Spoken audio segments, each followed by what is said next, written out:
Hello students, welcome to our channel MRS Tutorial. MRS Tutorial has announced its full syllabus crash course of chemistry free of cost for NEET and JEE Sprints of 2020 on our YouTube channel by Dr. Mukesh Sachdeva sir.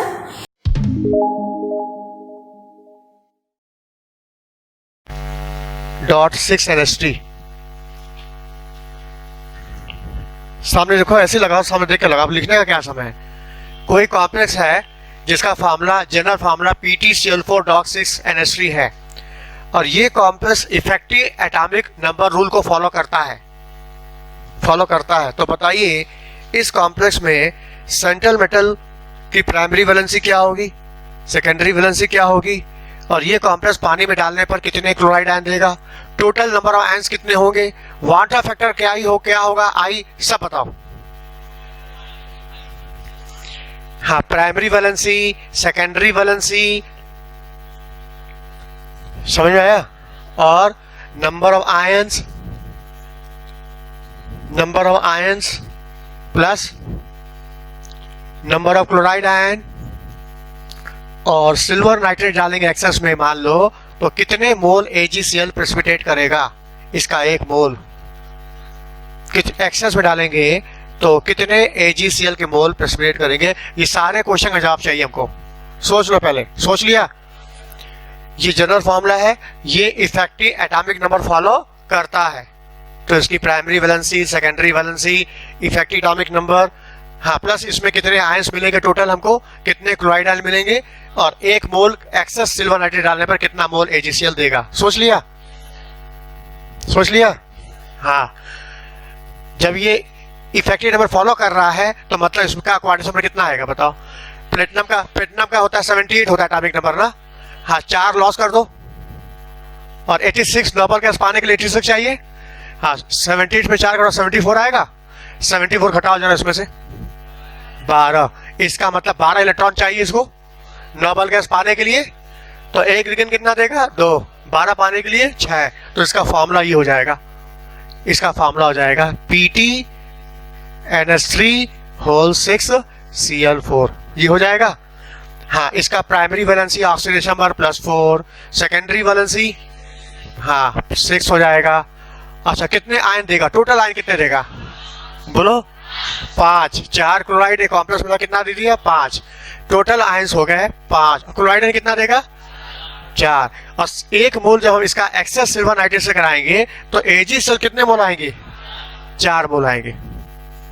बोलो water factor I क्या होगा इसका, water factor I बोलो। हाँ, 4 और 1 5, water factor होगा आई 5 आ जाएगा।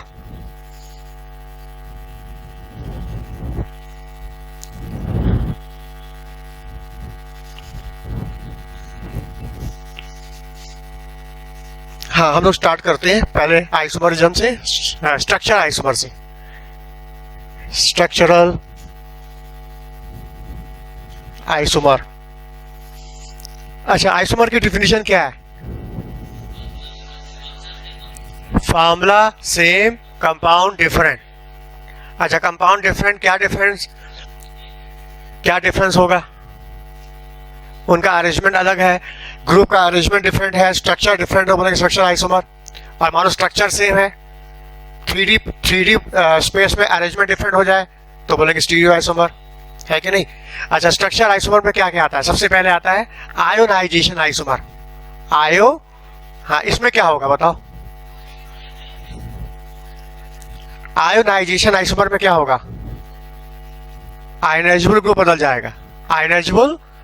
बदल जाएगा, जबकि फॉर्मूला क्या रहेगा, जैसे कोबाल्ट NH3(5) BrSO4।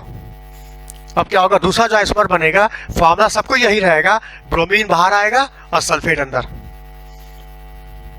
समझ में आया, फॉर्मूला सेम रहेगा, जैसे इसमें अंदर ब्रोमीन है बाहर सल्फेट है, मतलब ये बॉन्डिंग इसमें कोऑर्डिनेट और ये बॉन्डिंग क्या आयनिक।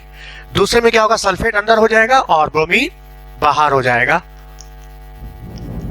सल्फेट अंदर और ब्रोमीन बाहर।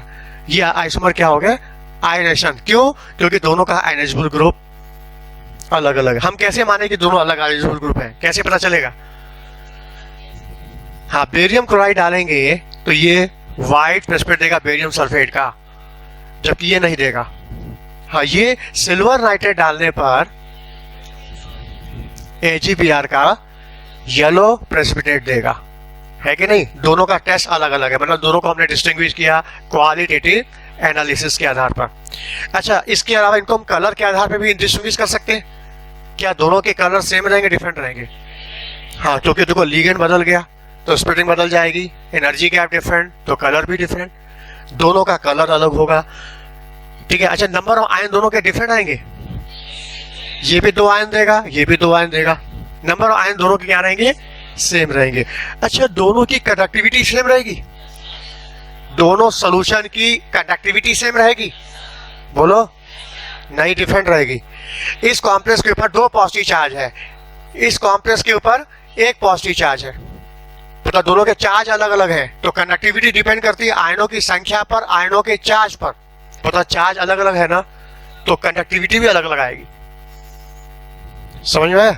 इसमें 2 पॉजिटिव चार्ज है, इसके ऊपर 1 पॉजिटिव चार्ज है, दोनों के चार्ज क्या है, डिफरेंट, तो कंडक्टिविटी भी क्या रहेगी, डिफरेंट। तो इनको कंडक्टिविटी के आधार पर अलग कर सकते हैं, क्वालिटेटिव एनालिसिस के आधार पर भी अलग कर सकते हैं, कलर के आधार पर भी अलग कर सकते हैं, दोनों में डिफरेंस ही है। अच्छा, और देखो, ये हो गया आयोनाइजेशन आइसोमर। दूसरा था लिंकेज। हाँ, लिंकेज में क्या होगा, हाँ, बाइंडिंग साइट बदल जाएगी, लिंकेज में बाइंडिंग साइट। और इस तरह के आइसोमर ऐसे कॉम्प्लेक्स मिलते हैं जहां यूज है एम बाइडेंटल लिगेंड, एम बाइडेंटल लिगेंड जिसमें 2 बाइंडिंग साइट होती है, ये साइनाइड, थायोसाइनाइड, OCN-, SECN-, है कि नहीं, ये सब क्या है, एम बाइडेंटल लिगेंड है। इस तरह का लिगेंड। और देखो NO2 या ONO, इसमें एक डोनर नाइट्रोजन, एक ऑक्सीजन है। इस तरह का लिगेंड यदि किसी कॉम्प्लेक्स में दिख गया, समझ लेना लिंकेज आइसोमर होगा। अंतर क्या होगा, अंतर होगा एक में डोनर नाइट्रोजन तो दूसरे में डोनर होगा ऑक्सीजन। जैसे ये देख लो, यहां हमने लगा दिया ONO और यहां पे लगा दिया NO2।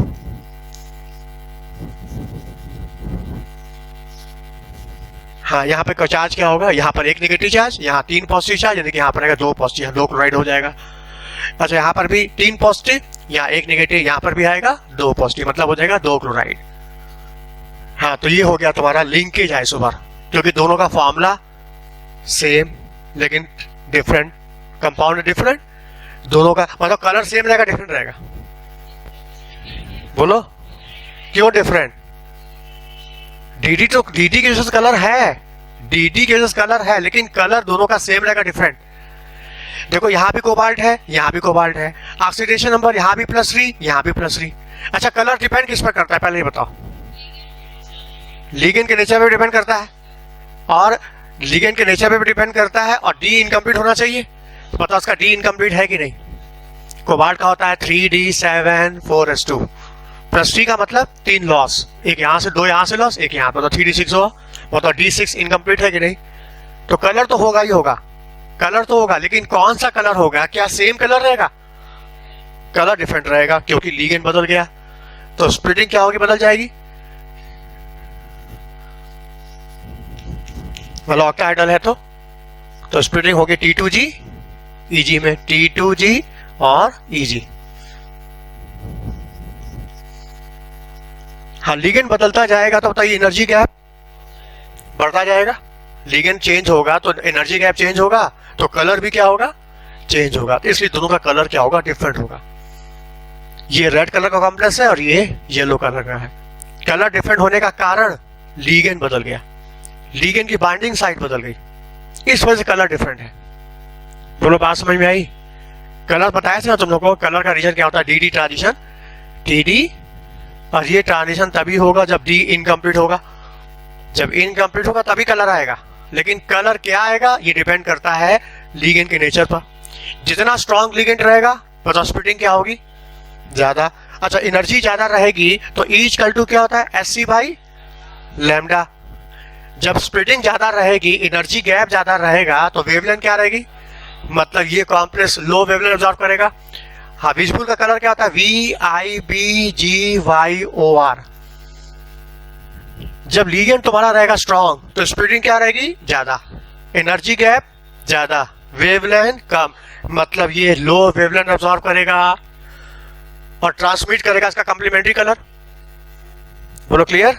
अच्छा, लिगेंड तुम्हारा वीक है तो एनर्जी गैप क्या होगा, कम हो जाएगा, और एनर्जी गैप कम तो वेवलेंथ, मतलब वो एब्सॉर्ब करेगा हाई वेवलेंथ रेड रीजन और ट्रांसमिट करेगा complementary colour.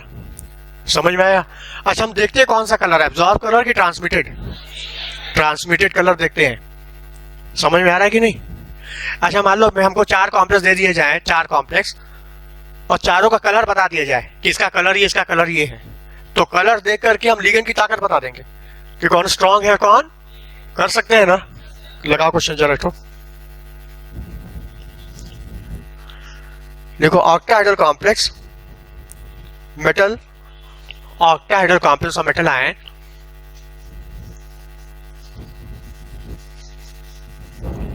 octahedral complex of metal ion having 4 monodentate ligand, 4 monodentate ligand, octahedral complex of metal ion having 4 monodentate ligand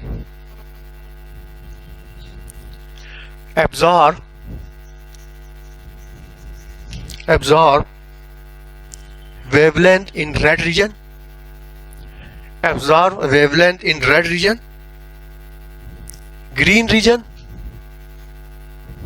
yellow region, blue region। Octahedral complex है जिसमें metal ion के पास 4 ligand हैं, monodentate ligand L1, L2, L3, A4, और ये ligand absorb करता है red colour, absorb red light, और दूसरा लिगेंड एब्जॉर्ब करता है ग्रीन, तीसरा येलो, चौथा blue. What is the increasing order of strength of ligand, what will be increasing order strength ligand.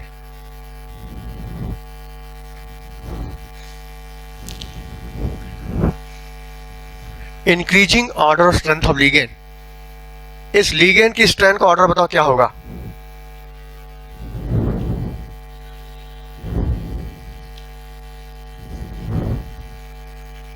पहला ऑप्शन है L4, L3, L2, L1, L3, L2, L3, L2, L4, L1, तीसरा L1, L3, L2, L4, D L1, L4, L2, L4, L3। बोलो।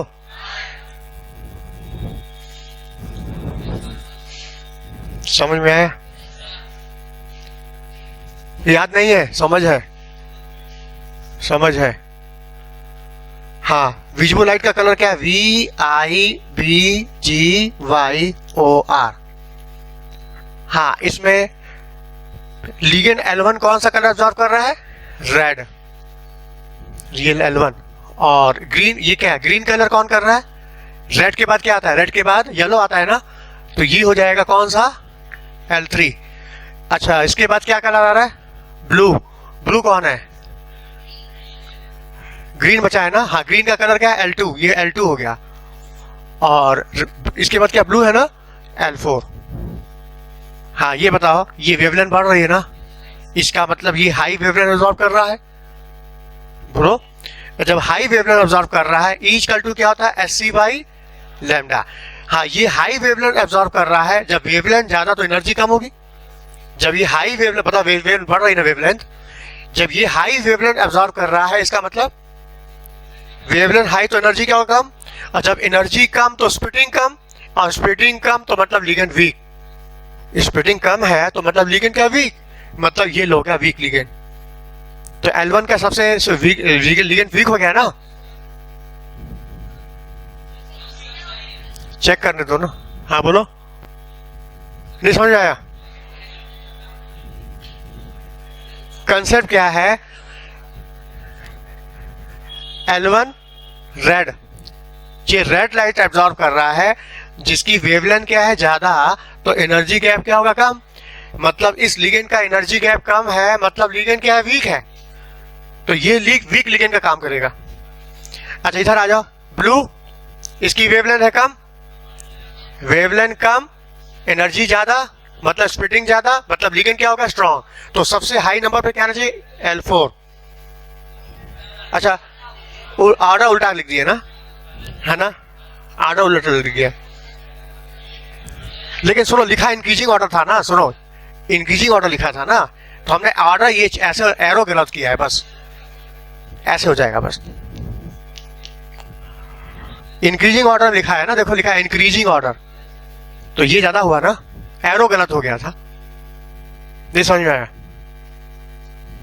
समझ में आया, तो मतलब हम कलर से लिगेंड की स्ट्रेंथ को डिफाइन कर सकते हैं। हाँ आंसर ये हो जाएगा L4 L2 L3 L1, L4 L2 L3 L1।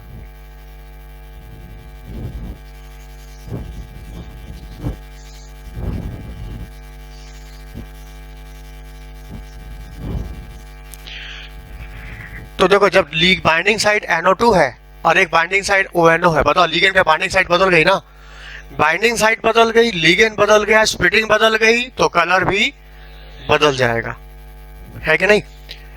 तो जैसे मेरा कॉम्प्लेक्स था CO NH3 whole 5 ONO Cl2, और ये कॉम्प्लेक्स था CO NH3 whole 5 NO2 Cl2। हाँ इन दोनों का कलर डिफरेंट होगा क्योंकि बाइंडिंग साइड दोनों की अलग है, ये लिंकेज आइसोमर है।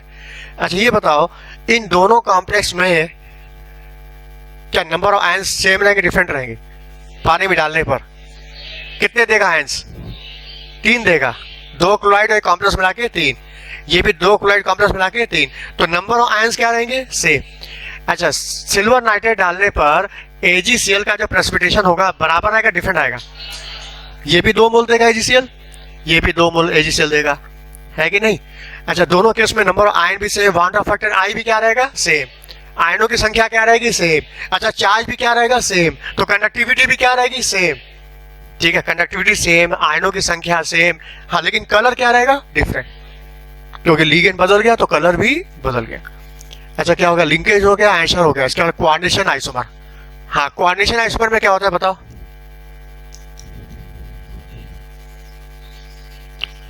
कोऑर्डिनेशन आइसोमर में कैटायन भी कॉम्प्लेक्स एनायन भी कॉम्प्लेक्स, दोनों कॉम्प्लेक्स रहेंगे, कैटायन भी कॉम्प्लेक्स एनायन भी कॉम्प्लेक्स।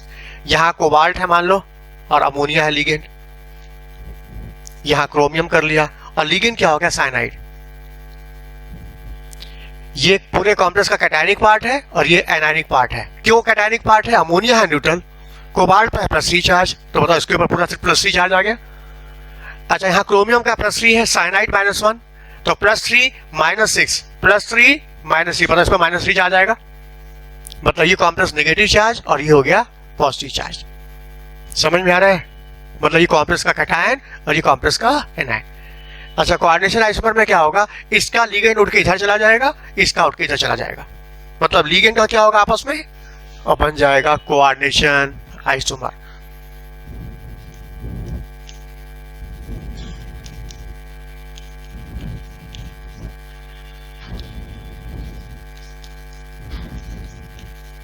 हाँ ये दोनों आपस में क्या है कोऑर्डिनेशन आइसोमर, क्योंकि लिगेंड का एक्सचेंज हो गया और ये बन गया आपस में कोऑर्डिनेशन आइसोमर।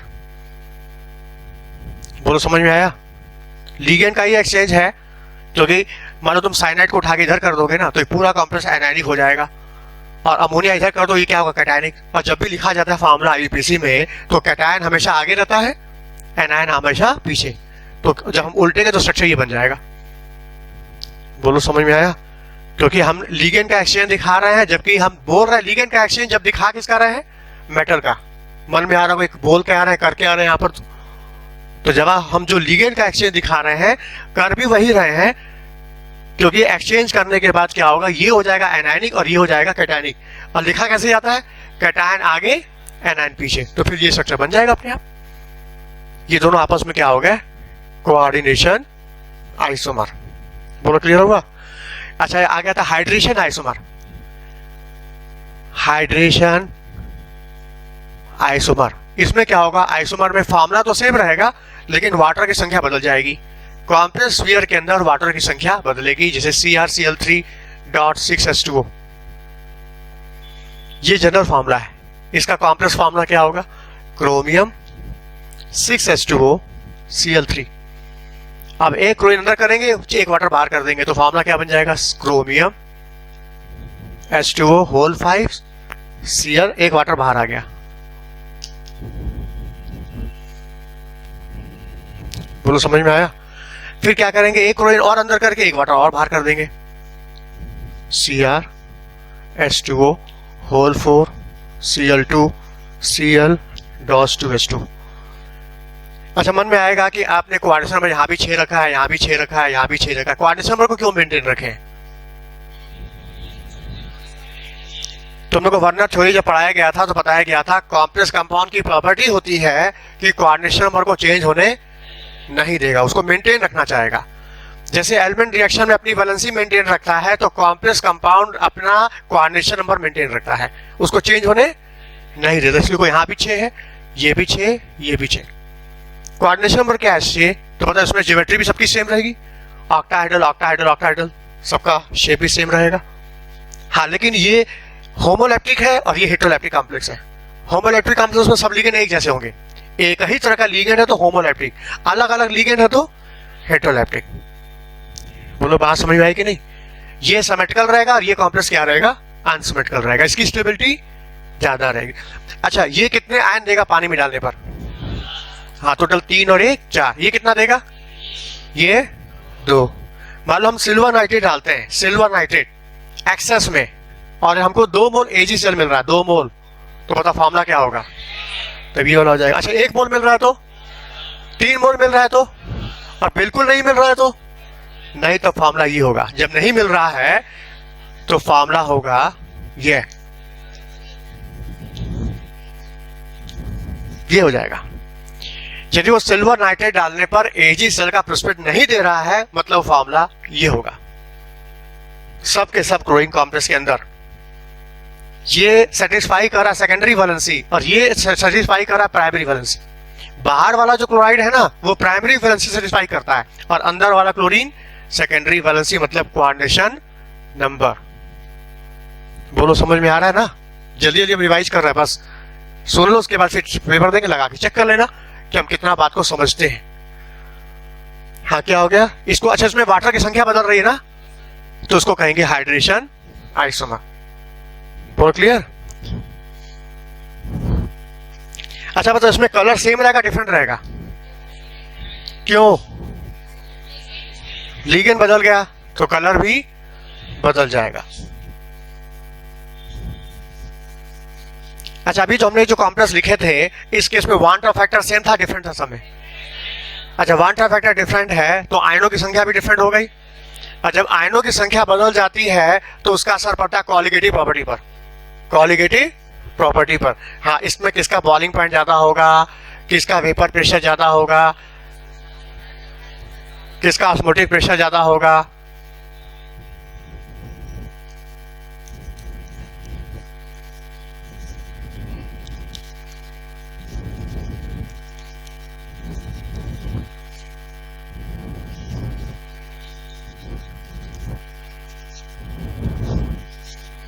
हाँ ये है,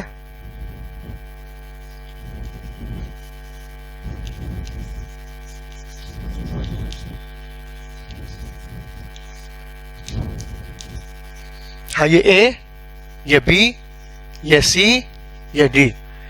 हमने सबका एक एक मोल लिया, सबका हमने एक एक मोल को लिया है, सबका एक मोल और डाल दिए पानी में। किसका बॉइलिंग पॉइंट सबसे ज्यादा होगा, बोलो। अच्छा बॉइलिंग पॉइंट डिपेंड किस पर करता है, आयनों की संख्या पर। जिसमें आयन ज्यादा उसका बॉइलिंग पॉइंट, हाँ पता सर आयन किसमें है, इसका बॉइलिंग पॉइंट। अच्छा फ्रीजिंग पॉइंट इसका कम हो जाएगा क्योंकि जब सॉल्यूट डालने पर फ्रीजिंग पॉइंट घटता है और बॉइलिंग पॉइंट तो इसका बॉइलिंग पॉइंट ज्यादा होगा, फीलिंग पॉइंट का सबसे कम हो जाएगा, इसका ज्यादा हो जाएगा फीलिंग पॉइंट। पूरा क्लियर? अच्छा, osmotic pressure, osmotic pressure solute डालने पर ऑस्मोटिक प्रेशर घटता है और जितने ज्यादा पार्टिकल्स ऑस्मोटिक उतना कम होता जाएगा। तो इसमें पार्टिकल सबसे ज्यादा है, इसका ऑस्मोटिक प्रेशर नहीं sorry vapour pressure. Osmotic pressure क्या है? पाई V इक्वल टू NST। तो नंबर ऑफ मोल्स बढ़ेंगे तो ऑस्मोटिक प्रेशर क्या होगा? बढ़ेगा। अच्छा, वेपर प्रेशर घटता है, वेपर प्रेशर में क्या होता है? लोअरिंग। ऑस्मोटिक प्रेशर क्या होगा? पार्टिकल बढ़ने के साथ क्या होगा? बढ़ेगा। हम बात किसकी कर रहे हैं? वेपर प्रेशर की। हाँ बताओ, इसका वेपर प्रेशर सबसे कम होगा, इसमें लोअरिंग ज्यादा होगी क्योंकि नंबर ऑफ पार्टिकल्स ज्यादा है। अच्छा, ऑस्मोटिक प्रेशर किसका ज्यादा होगा?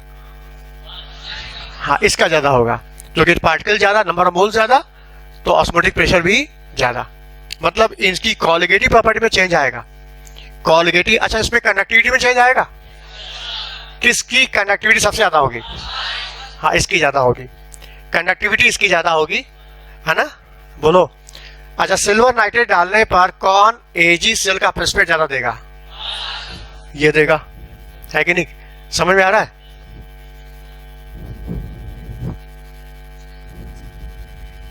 हाँ, हाइड्रेशन आइसोमर का मतलब कॉम्प्लेक्स स्फीयर के अंदर वाटर की संख्या डिफरेंट और फॉर्मूला क्या हो सेम। उससे क्या हुआ? क्या कॉम्प्लेक्स हमेशा आयनिक होता है क्या?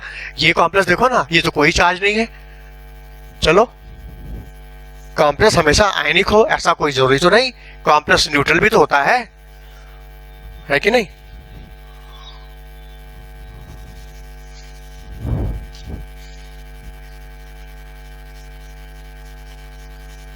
हाँ, अब क्या बता? Coordination position isomer. Coordination position isomer में क्या होगा? ये तुमको मिलेगा पॉलीन्यूक्लियर कॉम्प्लेक्स में। ऐसे कॉम्प्लेक्स में कई मेटल हो, है ना? जैसे मान लो कि यहां भी मेटल है, कोबाल्ट, पॉलीन्यूक्लियर कॉम्प्लेक्स। यह ब्रिज लिगेंड,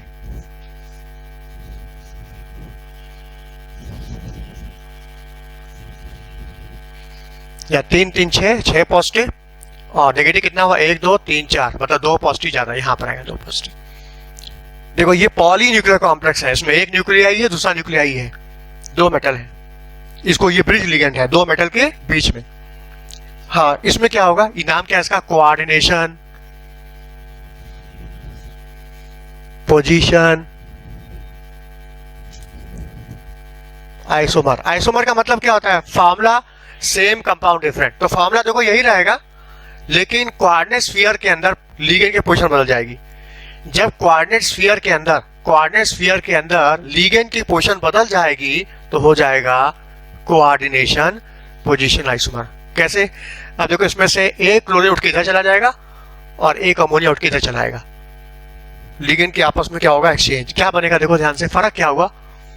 अब यहाँ 3 अमोनिया हो गया, कोबाल्ट, बीच लिगेंड वही रहेगा, कोई चेंज नहीं।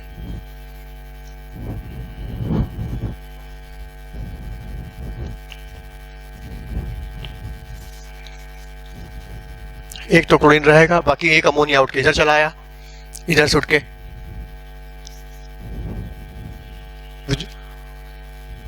हाँ, इधर क्लोरीन आएगा, एक क्लोराइड के इधर चला आएगा, तो यहाँ पर क्लोराइड कर दो, यहाँ भी क्लोराइड। हाँ, एक क्लोराइड उसके इधर और एक अमोनिया उठ के इधर, मतलब लिगेंड अपनी पोजीशन कॉम्प्लेक्स स्फीयर के अंदर चेंज कर ली और बन गया कोऑर्डिनेशन पोजीशन आइसोमर। क्या फर्क है इन दोनों में? फर्क क्या है ये बताओ? कौन सा कॉम्प्लेक्स ज्यादा स्टेबल होगा? बोलो। हाँ, क्योंकि इसमें सिमेट्री है और symmetry always lead to the stability. ये सिमेट्रिकल है और ये अनसिमेट्रिकल है, इसकी स्टेबिलिटी ज्यादा, इसकी stability. This is a coordination position isomer. कितने हो गया? लिंकेज हो गया, आयनाइजेशन हो गया, हाइड्रेशन हो गया, कोऑर्डिनेशन आइसोमर हो गया, कोऑर्डिनेशन पोजीशन आइसोमर हो गया। हाँ, वैलेंस आइसोमर में वैलेंसी बदल जाएगी, लिगेंड की वैलेंसी बदल जाएगी। जैसे एक कॉम्प्लेक्स में लिगेंड NO है और दूसरे में NO+ है, दोनों में NO है, लेकिन पता है एक में लिगेंड न्यूट्रल है और एक में पॉजिटिव चार्ज है। ठीक है, तो ऐसे केस में उसको बोलेंगे हम वैलेंस आइसोमर। लेकिन इसको हम अलग कैसे करेंगे? कैसे इसको अलग करेंगे? जब आप मैग्नेटिक मूवमेंट से, हाँ ये पैरा है और ये डाया है, तो मैग्नेटिक मूवमेंट से अलग हो जाएगा। कौन? NO और NO+ है। बोलो क्लियर? हाँ आ जाओ स्टीरियो आइसोमर पर। स्टीरियो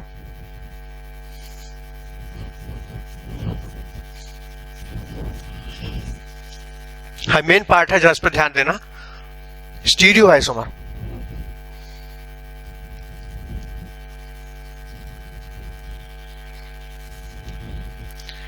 स्टीरियो में ज्योमेट्रिकल भी आता है, ऑप्टिकल भी आता है। और स्टीरियो आइसोमर की संख्या देखी जाए कॉम्प्लेक्स कंपाउंड में ऑर्गेनिक से भी ज्यादा है। Number of isomer stereo isomer की इनऑर्गेनिक में ज्यादा है कंपेयर टू ऑर्गेनिक। मतलब जब एग्जाम्पल ज्यादा है तो क्वेश्चन पूछने के चांसेस भी ज्यादा है। अच्छा एग्जाम्पल बहुत ज्यादा है लेकिन खोजने का कंसेप्ट मात्र 2 लाइन का है। उस दिन हम लोग जाते जाते हमने 2 लाइन सुना दिया तुम लोग को। अब तुम लोग 2 लाइन नहीं समझ पाए, हम उसी 2 लाइन को रिपीट करेंगे, उसी 2 लाइन से सारे क्वेश्चन लगा डालेंगे। मतलब तुम जब एग्जाम के दिन जाना है सेंटर पर तो इस 2 लाइन को ध्यान में रख के जाना बस। क्या समझ में आया? जो हमने जाते जाते बोला था कल उस दिन कि जो समझ लेगा उसका आंसर आ जाएगा इसी 2 लाइन पर। हम उसी लाइन को फिर रिपीट करेंगे, उसी 2 लाइन से क्वेश्चंस लगाएंगे, ज्योमेट्रिकल भी और ऑप्टिकल भी। वो लाइन याद है कि वो भूल गए? हाँ पहले ज्योमेट्रिकल की बताओ कंडीशन क्या है। कोई भी कॉम्प्लेक्स ज्योमेट्रिकल शो करे, कॉम्प्लेक्स प्लानर होना चाहिए, 2 डायमेंशनल होना चाहिए, 3 डायमेंशनल, वो स्क्वायर प्लानर हो, टेट्राहेड्रल नहीं होना चाहिए। या तो वो स्क्वायर प्लानर हो या तो वो स्क्वायर प्लानर कॉम्प्लेक्स होना चाहिए मतलब DSP2, या तो फिर वो ऑक्टाहेड्रल होना चाहिए D2sp3 या D2sp3 या sp3d2 ये होना चाहिए। जब ये कॉम्प्लेक्स स्क्वायर प्लानर ऑक्टाहेड्रल रहेगा तभी ज्योमेट्रिकल शो करेगा, अन्यथा नहीं करेगा। क्यों? स्क्वायर प्लानर ही ज्योमेट्रिकल क्यों शो करेगा? जवाब इसलिए करेगा कि स्क्वायर प्लानर में हम लिगेंड की एडजेसेंट और फार पोजीशन डिफाइन कर सकते हैं, बता सकते हैं एडजेसेंट है ये फार, ये सिस ये ट्रांस। सिस ट्रांस एडजेसेंट फार डिफाइन करने के लिए लिगेंड की एडजेसेंट फार पोजीशन में डिफरेंस होना चाहिए। मान लो लिगेंड यहाँ यहाँ है, मतलब बीच कहेंगे कितना होगा 90। अच्छा इसी लिगेंड को उठा के यहाँ लगा दो तो 180 हो गया। मतलब यहाँ लगाया तो एडजेसेंट और यहाँ लगा दिए तो फार। क्या ये काम टेट्राहेड्रल में कर सकते हो? टेट्राहेड्रल में हम कर सकते हैं कि हाँ ये एडजेसेंट है और ये फार हो गया? कर सकते हो? नहीं कर सकते। क्यों? क्योंकि सब एंगल 109 109 109 109। टेट्राहेड्रल के सारे एंगल बराबर होते हैं 109, जबकि स्क्वायर प्लानर में बराबर नहीं होते हैं। ये 90 है और ये 180 है, इसलिए एडजेसेंट फार डिफाइन हो पाने की वजह से ये कॉम्प्लेक्स ज्योमेट्रिकल शो करेगा स्क्वायर प्लानर। अच्छा ऑक्टाहेड्रल क्यों करेगा? ऑक्टाहेड्रल ज्योमेट्रिकल शो करेगा। हाँ पता इसको हम क्या बोलेंगे, एडजेसेंट है कि फार? बोलो। ये है तो बोलो एडजेसेंट है। ये क्या है? बोलो। अच्छा ये क्या है? अच्छा ये क्या है? बोलो। ये भी एडजेसेंट है। ये क्या है? अच्छा ये क्या है? ये फार। मतलब इस ऑक्टाहेड्रल में एडजेसेंट फार डिफाइन कर सकते हैं, ये ज्योमेट्रिकल शो कर सकता है। लेकिन करे इसके लिए कंडीशन ये कहा था किसी 2 लिगेंड को फिक्स करके रिमेनिंग को 180 घुमा दो। जो भी चेंज लाओ वो दिखना चाहिए, वो चेंज ऑब्जर्व होना चाहिए। चेंज ऑब्जर्व हो गया ज्योमेट्रिकल शो। बस यही 2 लाइन है। अब यही कंसेप्ट तुम इसमें भी लगा दो, इसमें भी लगा दो, सारे क्वेश्चन लगते चले जाएंगे। एक बार फिर से रिपीट कर रहे हैं, कोई मॉलिक्यूल ज्योमेट्रिकल शो करे, मॉलिक्यूल शुड बी प्लानर, ताकि अब एडजेसेंट फार डिफाइन कर सके, सिस ट्रांस कह सके। दूसरा किसी 2 लिगेंड को फिक्स करके रिमेनिंग को 180 घुमा दो। इसको पकड़ के ऐसे घुमा दो, इसको पकड़ के ऐसे घुमा दो, कैसे भी घुमाओ, कैसे भी चेंज करो, चेंज दिखना चाहिए, चेंज ऑब्जर्व होना चाहिए। अच्छा ये कंडीशन तो ऑर्गेनिक में भी यही होता है। ऑर्गेनिक में ज्योमेट्रिकल ऐसे ही खोजा जाता है। मतलब इस कंसेप्ट को तुम ऑर्गेनिक में भी लगा सकते हो, कोऑर्डिनेशन में भी लगा सकते हो। बोलो क्लियर? लेकिन आज का टॉपिक है कोऑर्डिनेशन, तो उसमें देखो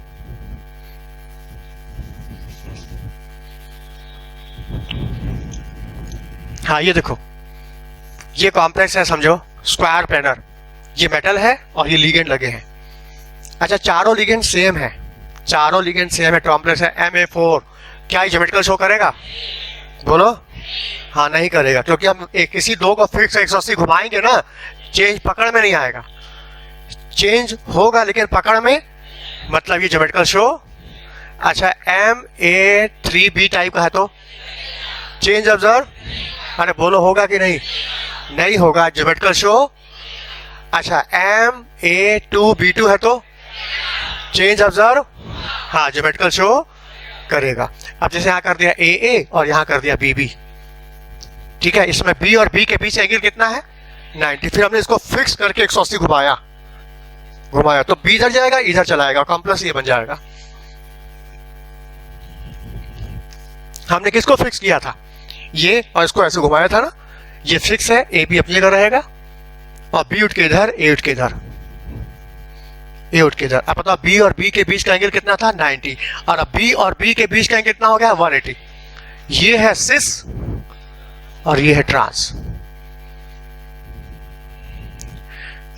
अच्छा, जो हम जब एक बार स्ट्रक्चर बना ही रहे हैं तो क्यों ना इसमें ऑप्टिकल भी चेक करते चले। हम ज्योमेट्रिकल के लिए अलग बनाएंगे, ऑप्टिकल के लिए अलग बनाएंगे, क्यों हम मेहनत करें फालतू का? तो ये क्रैश है ना, मतलब सबको दबा दिया जाए, क्यों? तो सीधा हम ऑप्टिकल का भी कंडीशन सुन लेते हैं और एक साथ दोनों अप्लाई कर देते हैं, कैसा रहेगा? है कि नहीं? आप देखो, ये तो ज्योमेट्रिकल ऑप्टिकल कंडीशन क्या है, कोई मॉलिक्यूल ऑप्टिकल एक्टिव शो कर रहा है कि नहीं, प्लेन पोलराइज के प्लेन को रोटेट कर रहा है कि नहीं, ऑप्टिकल एक्टिव है या नहीं, इसको खोजने की कंडीशन क्या है? हमने उस दिन जाते जाते सुना दिया था। क्या सुनाया था? सुन लो फिर से। यदि लिगेंड मोनोडेंटेट है तो किसी भी प्लेन से काटो, किसी भी प्लेन से काटो, इक्वल हाफ में डिवाइड हो गया, इक्वल हाफ में डिवाइड हो गया, मतलब सिमेट्री आ गई, तो समझो कॉम्प्लेक्स ऑप्टिकल इनएक्टिव है। और इक्वल हाफ में डिवाइड नहीं हो रहा है, उसमें सिमेट्री नहीं है, मतलब एसिमेट्रिकल है, ऑप्टिकल एक्टिव। ये कंसेप्ट कब लगा होगा? जब लिगेंड मोनोडेंटेट होगा। अच्छा, बाइडेंटेड लिगेंड लगा है तो, बाइडेंटेड लिगा है, उस केस में तुम उसका मिरर भी बनाओगे, लेकिन एक याद रखना, मिरर रखोगे कहाँ? मिरर रखोगे कहाँ? हमको अपना चेहरा देखना है तो मिरर सामने रखेंगे ना, कि मिरर के ऊपर खड़े हो जाएंगे? तो मिरर रखना है फेस के आगे। लिगेंड का फेस, बता, लिगेंड का फेस ये है ना, यहाँ मिरर रखो, यहाँ रखो। अच्छा, मान लो फेस इधर रहता है तो इधर रखते हैं मिरर, मतलब फेस इधर रहेगा तो मिरर इधर रख दोगे। जब भी मिरर रखोगे लिगेंड के फेस के आगे रखना है। नहीं समझ में आया? बोलो। मतलब एग्जामिनर थोड़ा पिक्चर घुमा के रख दे तुम्हारे सामने, तुम घबरा जाओगे तुरंत, तुमको अपना फेस पता चले।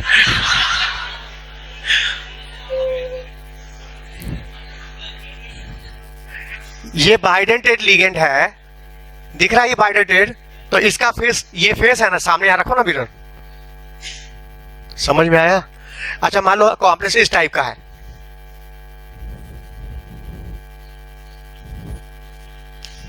मान लो ये बाइडेंटेड है, ये बाइडेंटेड लिगेंड, मतलब इसका फेस किधर होगा? यहां और यहां है, मिरर यहां रखो, और तुम बस रट के गए हमको यहां रखना मिरर, फंस जाओगे तुम, एग्जाम गया क्वेश्चन तुम्हारा। फेस के सामने मिरर रखना है और फिर क्या करना है? उसका इमेज बनाना है, इसका इमेज, और फिर उठा के रखना है इसके ऊपर। इसका इमेज बनाएंगे और फिर उठा के इस पर रखेंगे। यदि मिरर इमेज सुपरिम्पोज नहीं किया, मिरर इमेज सुपरिम्पोज ऑप्टिकल, बस बात खत्म। अब इसी लाइन को पकड़ लो, तुम्हारे सारे क्वेश्चन जीरो पे लग जाएंगे। अब एक बार फिर से रिपीट कर रहे हैं, मोनोडेंटेड लिगेंड हो तो प्लेन ऑफ सिमेट्री चेक करो, अब बाइडेंटेड है तो मिरर इमेज। समझ में आया? ऑप्टिकल एक्टिव के लिए मॉलिक्यूल एसिमेट्रिक होना चाहिए, मतलब उसमें प्लेन ऑफ सिमेट्री नहीं होनी चाहिए, और मिरर इमेज नॉन सुपरिम्पोज होना चाहिए, बात खत्म। अब इसी कंसेप्ट को पकड़ लो, मेरे ऑप्टिकल भी लगेंगे या ज्योमेट्रिकल भी लगेंगे। बोलो, समझ में आया? हाँ, तो अब हम जो अभी ज्योमेट्रिकल चेक किए थे, ऑप्टिकल भी साथ साथ चेक करेंगे। पता ही कॉम्प्लेक्स हमारा क्या था? Square planar. जब ये स्क्वायर प्लेनर है तो हम इसी प्लेन से काट के इक्वल हाफ कर देंगे इसको, क्योंकि सारे लिगेंड ही प्लेन में है। तुम उसको जिस प्लेन में, उसी प्लेन से काट के इक्वल हाफ में कर सकते हैं कि नहीं? बोलो, क्या बोलो? नहीं समझ में, आप कार के दिखा देंगे तुम लोग को। नहीं समझ में आया तो हम करके दिखा देंगे, लेकिन मजाक मत करना, करोगे तो नुकसान हो जाएगा तुम्हारा। आ रहा है तो रास्ता तो तुमको बहुत कुछ मिल जाएगा ना। फिर आ रहा है मतलब ये प्लानर है तो किसी भी प्लेन से काट के तुम इक्वल हाफ में कर सकते हो, तो डिवाइड में इक्वल हाफ में हो जाएगा। मतलब ये ऑप्टिकल शो, याद रखना स्क्वायर प्लेनर में प्लेन ऑफ सिमेट्री होती है, इसलिए ऑप्टिकल शो करने के लिए कॉम्प्लेक्स टेट्राहेड्रॉन होना चाहिए, 3 डायमेंशन होना चाहिए, 2 डायमेंशनल। बताइए प्लानर है ना, 2 डायमेंशनल है ना, इसमें तो ऑप्टिकल होगा ही नहीं। ऑप्टिकल के लिए मॉलिक्यूल 3 डायमेंशनल टेट्राहेड्रल कॉम्प्लेक्स होना चाहिए। बात क्लियर? आगे देखो। अच्छा अभी हमने यूज किया मोनोडेंटेट। अब मान लो हम कॉम्प्लेक्स इस टाइप का यूज करते हैं Ma2BC, और ये कॉम्प्लेक्स क्या है? Square planar. पहले हमको ये बताओ ज्योमेट्रिकल करेगा कि नहीं करेगा? बिल्कुल सही। देखो तुम लोग सही बोलोगे तो हम क्यों सुनाएंगे तुमको, हम आगे बढ़े। जहां तुम लोग नहीं जवाब दोगे तब ना एक्सप्लेन करेंगे। बिल्कुल सही जवाब दिए हो कि square planar complex geometrical show करेगा, एडजेसेंट फार डिफाइन होगा, सिस ट्रांस होगा, बात खत्म। ये बताइए ऑप्टिकल भी शो करेगा? बोलो। क्योंकि प्लेनर है, प्लेन से काट के इक्वल हाफ करेंगे, ऑप्टिकल शो। हाँ बिल्कुल सही, ये जवाब सही है तुम लोग का। अच्छा मान लो कॉम्प्लेक्स इस टाइप का है, स्क्वायर प्लेनर है और कॉम्प्लेक्स है MABC2 है, तो ज्योमेट्रिकल शो करेगा, बिल्कुल सही। ऑप्टिकल शो, ये भी सही है, सही है। अच्छा यदि कॉम्प्लेक्स इस टाइप का है MABCD, एक मिनट, कॉम्प्लेक्स स्क्वायर प्लेनर है, ज्योमेट्रिकल शो करेगा, बिल्कुल सही। अच्छा करेगा तो इसकी नेमिंग सिस ट्रांस होगी नहीं, क्योंकि सिस ट्रांस के लिए क्या होता है? सिमिलर लिगेंड सेम साइड, तो सिस अपोजिट ऑफ आर, इसमें तो कोई सिमिलर ही नहीं है, तो सिस ट्रांस तो नहीं होगा। इस केस में नंबरिंग चलेगा। क्या चलेगा? नंबरिंग। इजेड भी नहीं चलेगा, नंबरिंग चलेगा। अच्छा बताओ कितने ज्योमेट्रिकल आइसोमर बनेंगे? बोलो। हाँ 3 बनेंगे। समझ में आया कि बना के दिखाएं? आता है ना? 3 बन जाएगा। इसमें एक को फिक्स करके ट्रांसफर बी, एक को फिक्स करके ट्रांसफर बी, फिर ट्रांसफर सी, फिर ट्रांसफर डी, 3 बन जाएंगे और तीनों ज्योमेट्रिकल होंगे। आवाज नहीं आई। क्या ऑप्टिकल भी होगा? बोलो। नहीं होगा, क्योंकि स्क्वायर प्लेनर है, प्लेन से काट के इक्वल हाफ में डिवाइड हो जाएगा। जहां प्लेनर है ऑप्टिकल होगा ही नहीं, केवल ज्योमेट्रिकल होगा, वो भी 3 ज्योमेट्रिकल होंगे, ऑप्टिकल नहीं होगा। बोलो हजम हुई बात? बोलो। अच्छा मान लो लिगेंड तुम्हारा बाइडेंटेट है, तब स्क्वायर प्लेनर कॉम्प्लेक्स है, बोलो नहीं बीच में, ये M, ये बाइडेंटेट लिगेंड है, मतलब ये A क्या है? EN, NH2 SCH2 CH2 NH2। हाँ पता है बाइडेंटेट लिगेंड है, इथाइलिन डाइअमाइन। हाँ इसको बीच से काट के इक्वल हाफ कर सकते हैं ना, तो इसको A मान लो, इसको भी A मान लो, और बीच में ये होगा बॉन्ड, ये होगा AA। क्योंकि क्वाड्रेंट नंबर 4 मेंटेन करना है तो इसकी संख्या कितनी हो जाएगी? 2। तो एक लिगेंड में 2 बाइंडिंग्स है, 2 में कितने हो गए? 4। कोऑर्डिनेशन में क्या होगा? 4, और कॉम्प्लेक्स है स्क्वायर प्लेनर DsP2। क्या इस टाइप का कॉम्प्लेक्स ज्योमेट्रिकल शो करेगा? बोलो। हाँ नहीं करेगा, बिल्कुल। अच्छा ऑप्टिकल करेगा? बोलो। ऑप्टिकल भी नहीं करेगा, सही है ना, ज्योमेट्रिकल करेगा ना ऑप्टिकल करेगा, बिल्कुल सही। अच्छा मान लो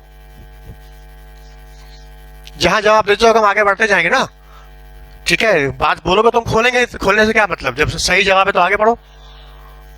मान लो कॉम्प्लेक्स इस टाइप का स्क्वायर प्लेनर है, कॉम्प्लेक्स है MAB ट्वाइस, मतलब ये अनसिमेट्रिकल लिगेंड हो गया ग्लाइसिन NH2, इसमें ये A है और ये B है, ये हो गया AB। संख्या कितनी है? 2। समझो ये प्लेटिनम है, ये ग्लाइसिन है, होल स्क्वायर। ये टाइप है, ये उसका एग्जांपल है। कॉम्प्लेक्स क्या है? Square planar. अच्छा तुम्हारे मन में आएगा कि आप कैसे मान ले स्क्वायर प्लेनर है। मान लीजिए कॉम्प्लेक्स लिखा ही नहीं स्क्वायर प्लेनर, केवल ऐसे लिखा है एग्जाम में, तो हम कैसे जाने कि स्क्वायर प्लेनर होगा? नहीं, जिसको आता है हाथ उठा के बोले। ठीक है हमने स्क्वायर प्लेनर बोल दिया है, मान लो पेपर में केवल ऐसे लिखा है बस, और पूछ रहा है ज्योमेट्रिकल शो करेगा कि नहीं। तो पहले हमको पता होना चाहिए ना कि स्क्वायर प्लेनर है कि नहीं है। हाँ स्क्वायर प्लेनर है तो फिर ज्योमेट्रिकल चेक करेंगे। बोलो, तो ये कॉम्प्लेक्स स्क्वायर प्लेनर है, ये हमको कैसे पता चलेगा? हाइब्रिडाई कैसे इसका हाइब्रिड निकालेंगे? प्लेटिनम है ये, देखो बहुत नीचे है। 3D का मेटल तुमको याद भी होगा, 3D का 4D 5D एकदम नीचे चला गया मेटल। 3D का होता तो हम समझ लेते, तुम निकाल लोगे। बोले तो प्लेटिनम के लिए सारे लिगेंड स्ट्रांग हो जाते हैं, सब लिगेंड स्ट्रांग हो जाते हैं।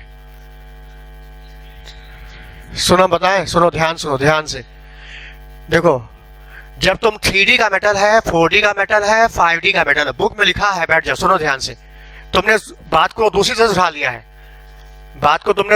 उठा लिया है, जबकि सही तरीका ये देखो सामने। ये 3D का मेटल है, 4D 5D। जैसे ही 3D से 4D आते हैं तो क्रिस्टल फील्ड की जो स्प्लिटिंग होती है वो 30 से 50% बढ़ जाती है। अच्छा, फिर 4D से 5D आते हैं तो क्रिस्टल फील्ड स्प्लिटिंग 30 से 50% फिर बढ़ जाती है। ये बुक में लिखा है। इसका मतलब क्या हुआ कि जैसे नीचे आते जाओगे स्प्लिटिंग क्या होगा, और जितना स्प्लिटिंग बढ़ती जाएगी एनर्जी गैप बढ़ता जाएगा, पेयरिंग होने के चांसेस। अच्छा, पेयरिंग हो जाएगा तो डी अंदर का इस्तेमाल हो जाएगा, मतलब DsP2 कॉम्प्लेक्स स्क्वायर प्लेनर हो गया। तो हमने जो स्क्वायर प्लेनर बोला वो इसको देख के बोला है, नहीं समझ में आया? क्योंकि नीचे का मेटल है, 3D 4D 5D का मेटल है, तो स्प्लिटिंग क्या होगी, बढ़ती गई, एनर्जी गैप बढ़ता गया, पेयरिंग होने के चांसेस बढ़ गए, तो डी अंदर का इस्तेमाल हो गया, लो स्पिन DsP2। ये इसका आंसर है। फिर कहोगे इसका मतलब ये हुआ कि किसी भी कॉम्प्लेक्स प्लेटिनम दिख रहा है, हम स्क्वायर प्लेनर मान लें, 4 लिगेंड है तो स्क्वायर प्लेनर मान ले। हाँ मान लो उसको। क्यों? ये रीजन है। नहीं समझ में आया? जो क्लास किया है मॉर्निंग में हम लिखवाए भी उसको ये बात। बोलो समझ में आया? हाँ, आप देखो सामने, क्या ये कॉम्प्लेक्स क्या ज्योमेट्रिकल शो करेगा? बोलो, करेगा? हाँ बिल्कुल सही करेगा। क्या समझाना पड़ेगा हमको? ठीक है, बढ़िया आगे। हाँ, ये ज्योमेट्रिकल शो करेगा, ठीक। अच्छा मान लो ये कॉम्प्लेक्स, अच्छा ज्योमेट्रिकल तो शो करेगा, ऑप्टिकल भी शो करेगा? बोलो, क्यों नहीं करेगा? क्योंकि कॉम्प्लेक्स प्लानर है, प्लेन से काट के इक्वल हाफ में डिवाइड हो जाएगा। अच्छा मान लो यही कॉम्प्लेक्स टेट्राहेड्रल होता तो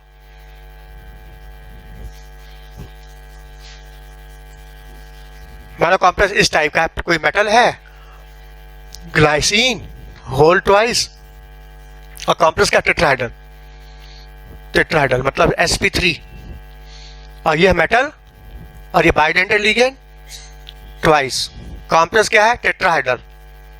अब बताओ ये ऑप्टिकल शो करेगा? पहले ज्योमेट्रिकल करेगा? ज्योमेट्रिकल नहीं करेगा, बिल्कुल क्लियर, सही बताया, नहीं करेगा। ऑप्टिकल?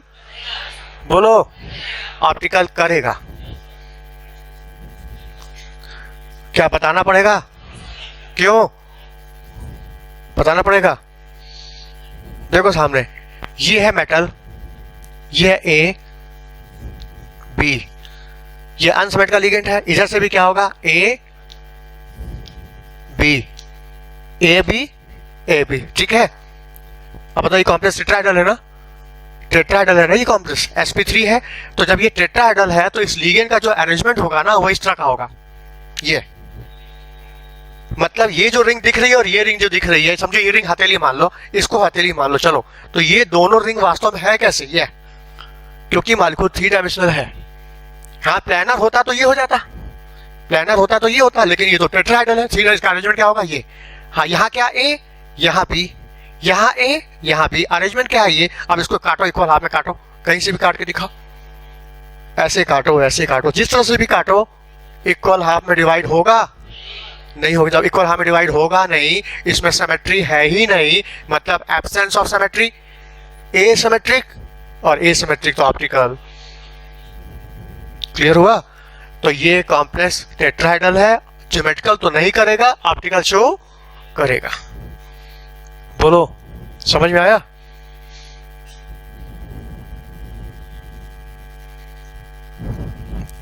हाँ, ये था 4 का केस। अब आ जाओ क्वेश्चन नंबर 6। ये 4 का एग्जाम्पल था।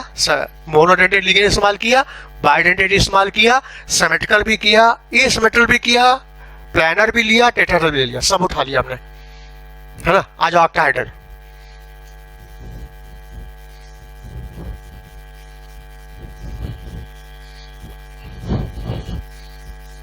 कॉम्प्लेक्स ऑक्टाहेड्रल,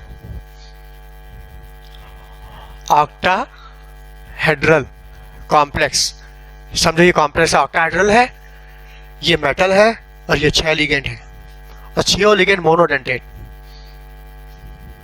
और टाइप हो गया MA6, मतलब मेटल है A।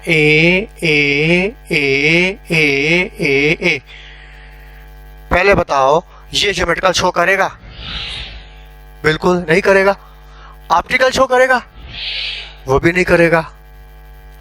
ना तो ज्योमेट्रिकल ना तो ऑप्टिकल, बात खत्म। समझ के बोलना, सुन के मत बोलना, पकड़ा बोला नहीं तो तुम भी नहीं बोल रहे हो। समझ में आया ना? हाँ, MA5B। अब बताओ ज्योमेट्रिकल करेगा? नहीं करेगा। ऑप्टिकल? नहीं करेगा। ना तो ज्योमेट्रिकल ना तो ऑप्टिकल। ज्योमेट्रिकल इसलिए नहीं करेगा क्योंकि इसमें एडजेसेंट फार डिफाइन नहीं कर सकते। ऑप्टिकल इसलिए नहीं करेगा कि उसमें सिमेट्री है, इसको हम एक प्लेन में इक्वल हाफ में डिवाइड कर सकते हैं, किसी प्लेन से काट के इक्वल हाफ में डिवाइड कर सकते हैं। इसलिए ना तो ये ज्योमेट्रिकल है ना तो ये ऑप्टिकल है। बोलो, अब कहोगे कैसे काट के दिखाइए? सब करके दिखा सकते हैं, लेकिन तुमको क्लियर है तो हम क्यों खोलें बात को? MA4 MAB5 optical geometrical? हाँ, नहीं ना ऑप्टिकल ना तो ज्योमेट्रिकल। अच्छा ये बताओ MA4B2 ज्योमेट्रिकल करेगा? हाँ करेगा। ऑप्टिकल? नहीं करेगा। ऑप्टिकल इसलिए नहीं करेगा क्योंकि इसमें सिमेट्री है। अच्छा ज्योमेट्रिकल करेगा तो सिस भी होगा और सिस में भी सिमेट्री है, ट्रांस में भी सिमेट्री है, इसलिए ऑप्टिकल इनएक्टिव। तो ज्योमेट्रिकल तो शो करेगा लेकिन ऑप्टिकल शो नहीं करेगा। बोलो, चले आगे। अच्छा मान लो कॉम्प्लेक्स इस टाइप का है MA3B3 ज्योमेट्रिकल करेगा? ठीक। और ऑप्टिकल? ऑप्टिकल? अच्छा ज्योमेट्रिकल करेगा तो सिस और ट्रांस भी होगा। बोलो, ज्योमेट्रिकल में सिस ट्रांस नहीं फेस मर होगा, इसको हम सिस ट्रांस ना बोल के फेस मर। अच्छा इसका नाम फेस मर क्यों रखा गया? इसलिए फेस मर रखा गया, इस कॉम्प्लेक्स को किसी एक फेस पे खड़े हो जाएं तो सारे लिगेंड दिखाई देंगे, सिमिलर लिगेंड दिखाई देंगे। किसी एक फेस पे खड़े हो जाओ तो सारे सिमिलर तुमको एक साथ दिखाई देंगे, इसलिए बोलते हैं फेस, फेशियल या फेस। समझ में आया? ये देखो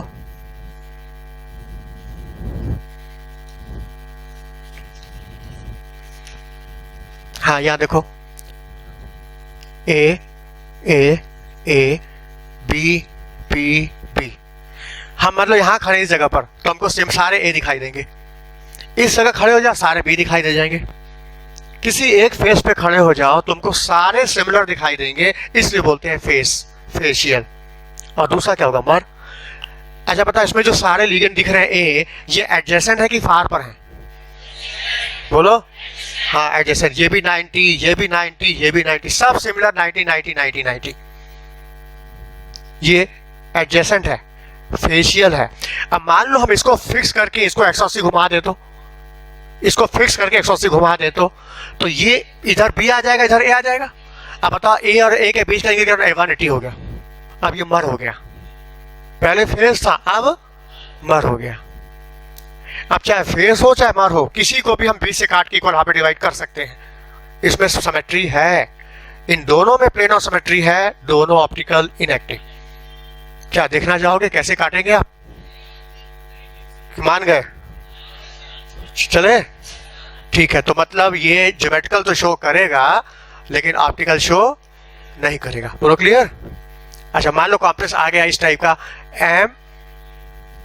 MA2B2C2। ये लिगेंड क्या मोनोडेंटेड लिगेंड है, मोनोडेंटेड दो है ना, मोनोडेंटेड लिगेंड है A2 B2 C2, ये ज्योमेट्रिकल शो करेगा। हाँ सिस भी होगा। और अच्छा इसमें कितने ज्योमेट्रिकल आइसोमर बनेंगे? 5 पॉसिबिलिटी है, प्रोबेबिलिटी के आधार पर 5 की पॉसिबिलिटी है। ठीक है 5 आइसोमर पॉसिबल है, लेकिन अभी तक 2 ही आइसोलेट हो पाए अब तक लेबोरेटरी में। ठीक है 5 की पॉसिबिलिटी है ज्योमेट्रिकल आइसोमर की। 2 हम दिखाएंगे सिस और ट्रांस। अच्छा इसमें से सिस और ट्रांस क्या दोनों ऑप्टिकल एक्टिव होंगे या दोनों इनएक्टिव होंगे या कोई एक एक्टिव होगा? बोलो। हाँ सिस एक्टिव है और ट्रांस इनएक्टिव है। सिस एक्टिव है, ट्रांस इनएक्टिव है। बोलो समझ में आया? इसको हम बीच से काट के इक्वल हाफ में कर सकते हैं, इसको इक्वल हाफ में काट नहीं सकते, ये ऑप्टिकल एक्टिव है। तो मतलब इसमें सिस ट्रांस दोनों होगा, सिस एक्टिव होगा, ट्रांस इनएक्टिव होगा। सबको समझ में आ रहा है ना? चलो अच्छा मान लो कॉम्प्लेक्स इस टाइप का है, बाइडेंटेड लिगेंड लगा दे हम। मान लो कॉम्प्लेक्स टाइप का ABCDEF, 6 ligand different ABCDEF, 6 ligand क्या है? डिफरेंट है। ज्योमेट्रिकल होगा कि नहीं? क्यों होगा? किसी को फिक्स घुमा दो चेंज ऑब्जर्व हो जाएगा, इसको घुमा दो, इसको घुमा दो, इसको घुमा दो, चेंज ऑब्जर्व होगा, ज्योमेट्रिकल शो करेगा। हाँ कितने ज्योमेट्रिकल शो करेंगे? हाँ पॉसिबिलिटी 15 की है, 15 ज्योमेट्रिकल आइसोमर इसके पॉसिबल हैं। समझ में? परम्यूटेशन मैथ में पढ़ा है ना, परम्यूटेशन उससे निकाल के दिखा गया। तो 15 ज्योमेट्रिकल आइसोमर की पॉसिबिलिटी है और 3 कंपाउंड ही अभी तक आइसोलेट हो पाए हैं। समझ में है ना? 15 ज्योमेट्रिकल की पॉसिबिलिटी है। अच्छा 15 ज्योमेट्रिकल है, इसमें से ऑप्टिकल कोई होगा? बोलो। जब आप सब ऑप्टिकल एक्टिव होंगे, तुम किसी जब सारों रिक्शियो लिगेंड डिफरेंट है तो तुम कहीं से भी काट के इक्वल हाफ में नहीं कर सकते, इक्वल हाफ में डिवाइड कर ही नहीं सकते। मतलब हर 15 का डीएल डीएल होगा, 15 दूनी ऑप्टिकल एक्टिव हो जाएंगे 30, टोटल आइसोमर 30। उसमें ज्योमेट्रिकल भी है, ज्योमेट्रिकल पूछेगा तो 15 और ऑप्टिकल एक्टिव पूछेगा तो 30, क्योंकि हर ज्योमेट्रिकल का डीएल डीएल डीएल तो 15 दूनी 30, टोटल आइसोमर हो जाएंगे 30। स्टीरियो पूछेगा तो 30, ऑप्टिकल पूछेगा तो भी 30, ज्योमेट्रिकल पूछेगा तो 15। 15 मतलब सिस ट्रांस हो ही नहीं सकता इसमें, क्योंकि सारे लिगेंड डिफरेंट है, सिस ट्रांस हो ही नहीं सकता, या तो नंबरिंग चलेगा। बोलो क्लियर? अच्छा मान लो हम बाइडेंटेड लिगेंड इस्तेमाल करते हैं तो MAA थ्राइस, जैसे M को क्रोमियम मान लो, ये EN मान लो, इथाइलिन डाइअमाइन, संख्या कितनी है 3। हाँ यहाँ पे +3 चार्ज। अब बताओ ये कॉम्प्लेक्स ज्योमेट्रिकल शो करेगा? बोलो करेगा? ज्योमेट्रिकल शो नहीं करेगा। अच्छा ऑप्टिकल करेगा? बोलो। हाँ करेगा। ऑप्टिकल इसलिए करेगा क्योंकि इसका मिरर इमेज नॉन सुपरइम्पोज होगा। क्यों मिरर इमेज? क्योंकि बाइडेंटेड है। बोलो।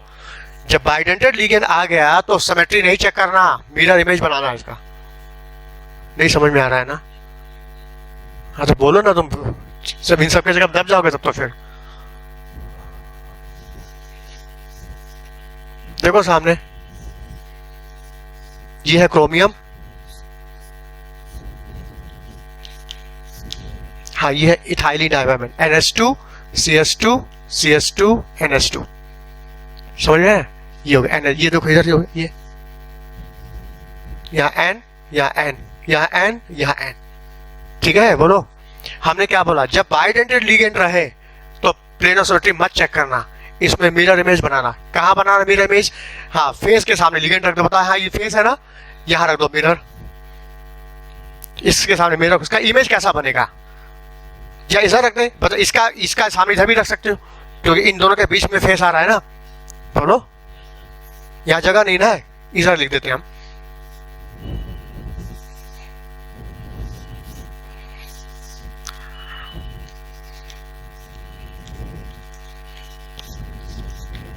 हाँ बताओ इसका मिरर इमेज ऐसा बनेगा?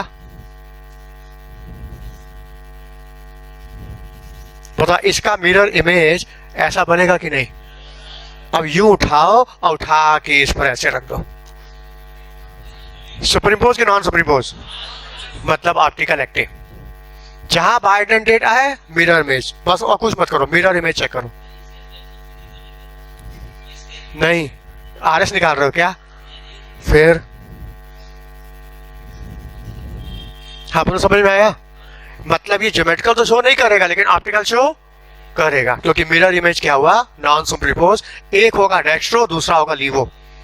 अच्छा, इन दोनों की फिजिकल प्रॉपर्टी,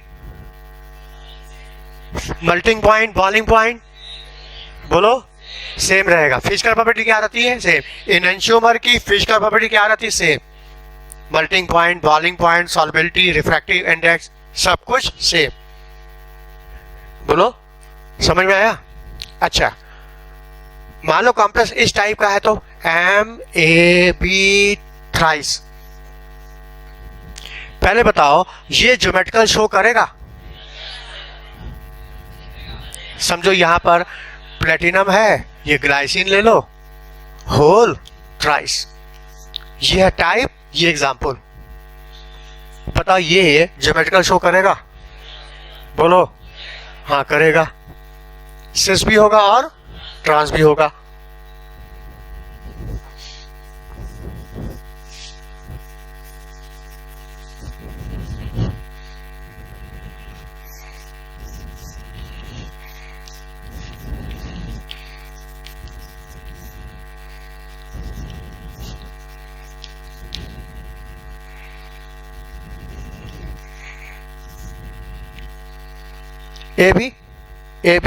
AB मतलब ग्लाइसिन समझ लो, NH2CH2CH2COO, ठीक है, NH2CH2CH2COO, समझ में आ रहा है? Glycine AB। ज्योमेट्रिकल शो करेगा ना? बोलो, करेगा। तो बताइए सिस है कि ट्रांस है? ये सिस है कि ट्रांस है?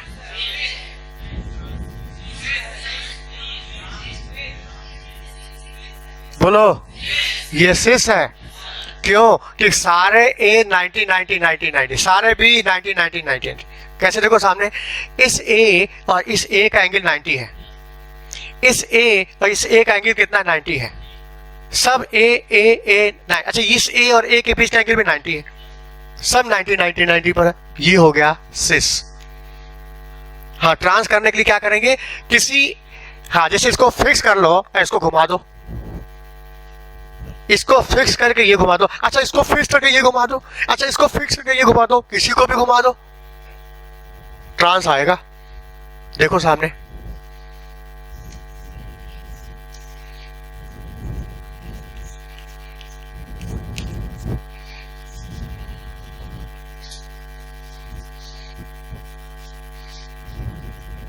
हाँ देखो सामने, हमने क्या किया? ये फिक्स किया, इसको घुमाया 180। बताइए फिक्स है ना? इसमें कोई डिस्टर्ब नहीं करे, ऐसे ही रहेगा AB। ये भी ऐसे रहेगा AB। हाँ, ये उलट जाएगा, A ऊपर B नीचे। ध्यान से देखो, इस A और A के बीच का एंगल 180 हो गया। बोलो, इस B का एंगल 180 हो गया। देखो, ये हो गया ट्रांस। मतलब ये complex MAB thrice complex geometrical show करेगा सिस और ट्रांस। क्लियर? अब क्वेश्चन है, ऑप्टिकल एक्टिव सिस का भी बताओ, ट्रांस का बताओ। ऑप्टिकल एक्टिव सिस होगा कि ट्रांस होगा कि दोनों होगा कि कोई नहीं होगा? बोलो, जवाब दोनों होगा। क्यों? इसका मिरर इमेज बनाओ, नॉन सुपरइम्पोज, इसका मिरर इमेज बनाओ, नॉन सुपरइम्पोज, कोई भी सुपरइम्पोज, मतलब दोनों ऑप्टिकल एक्टिव, सिस भी एक्टिव, ट्रांस भी एक्टिव। बोलो। अच्छा, मान लो कॉम्प्लेक्स इस टाइप का है तो MAA ट्वाइस A तो मिक्स टाइप का लिगेंड है। हेटेरोलैप्टिक कॉम्प्लेक्स, पहले बताओ होमोलैप्टिक था, होमोलैप्टिक, अब आ गया हेटेरोलैप्टिक। डिफरेंट तरह का लिगेंड है, जैसे क्रोमियम, EN, होल ट्वाइस और 2 Cl2 और 1 प्लस। ये है टाइप, ये एग्जांपल। बताओ ये ज्योमेट्रिकल शो करेगा? बोलो, करेगा। तो सिस भी होगा, ट्रांस भी होगा।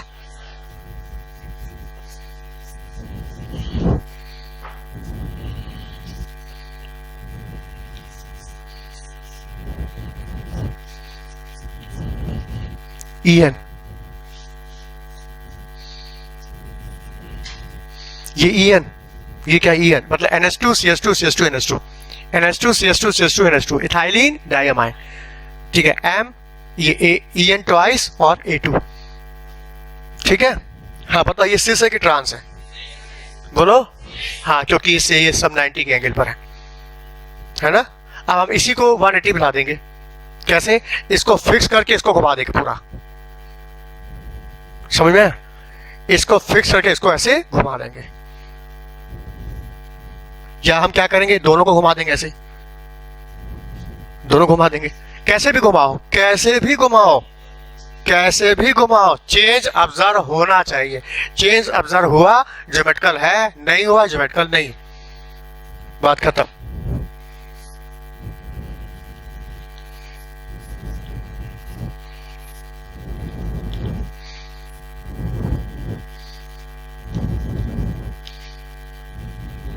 हमने क्या किया, इसको ये इधर आ गया, ये उधर चला गया।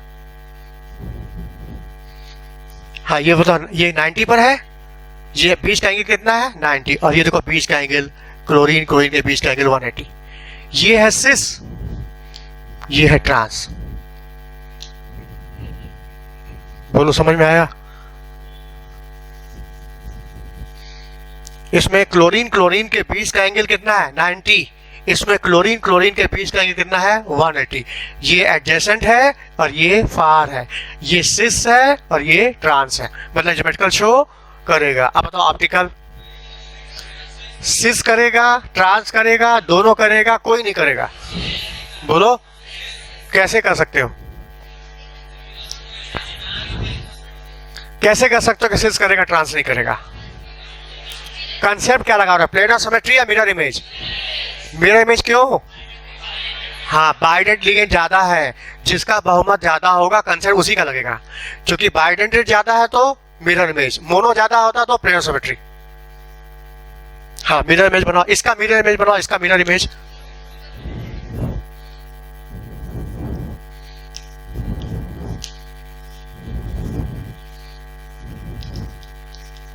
इसका मिरर इमेज ये होगा, और इसका मिरर इमेज यहां पर क्रोमियम, यहां क्लोरीन क्लोरीन, है बता, इसका मिरर इमेज ऐसा होगा, यहां क्लोरीन तो यहां भी क्लोरीन, ये लिगेंड इसका ये इधर हो गया, इसका इधर हो गया, इसका जगह नहीं थी ना। बोलो इसका मिरर इमेज ये होगा, इसका मिरर इमेज ये होगा, ठीक है। अब इसको यू उठाओ, इसके ऊपर रख दो, सुपरइम्पोज कर जाएगा, और सुपरइम्पोज कर गया तो ऑप्टिकल, हाँ इनएक्टिव। और इसका मिरर में सुपरइम्पोज ऑप्टिकल, तो एक डी होगा एक एल होगा, तो ये आपस में क्या हुआ इनहेंशियोमर। अच्छा ये आपस में क्या हुआ, ये हो गया डाइस्टीरियोमर। ये क्या हो गया मीसो, ये ऑप्टिकल इनएक्टिव, ये ऑप्टिकल एक्टिव, ये इनहेंशियोमर और ये हो गया डाइस्टीरियोमर। अच्छा इस कंपाउंड के कितने टोटल आइसोमर हुए, कितने टोटल आइसोमर होंगे बोलो? हाँ टोटल 3 होंगे। इसमें कितने एक्टिव, हाँ एक्टिव ये हो गए 2, इनएक्टिव 1। अच्छा 3 आइसोमर का तुमने फ्रैक्शनल डिस्टिलेशन किया, क्या किया फ्रैक्शनल डिस्टिलेशन, कितने फ्रैक्शंस बनेंगे? हाँ 2। उसमें 2 फ्रैक्शंस में क्या क्या होगा बोलो? जो 2 फ्रैक्शन होंगे एक सिस और एक ट्रांस होगा, एक सिस होगा और एक, हाँ ऑप्टिकल का फ्रैक्शंस, ऑप्टिकल का फ्रैक्शंस नहीं बनेगा क्योंकि ऑप्टिकल की फिजिकल प्रॉपर्टी सेम होती है, मेल्टिंग पॉइंट, बॉइलिंग पॉइंट, सॉल्बिलिटी क्या सेम होती है, उसको हम फिजिकल मेथड से अलग नहीं कर सकते।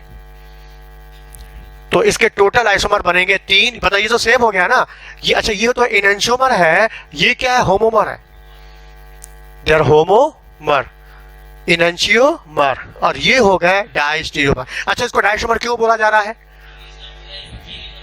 हाँ क्योंकि इसका मिरर इमेज कभी होगा ही नहीं, ये दोनों एक दूसरे के मिरर इमेज है ही नहीं, तो ये दोनों हो गए डाइस्टीरियोमर। और इनहेंशियोमर किसको बोलते हो? मिरर इमेज बने सुपरइम्पोज ना कर, इनहेंशियोमर। और डाइस्टीरियोमर का तो मिरर इमेज बनेगा ही नहीं, और होमोमर का मिरर इमेज क्या होगा? Super impose. समझ में है? तो ये हो गया होमोमर, ये हो गया डायस्टिरियोमर और ये हो गया इनएंशियोमर।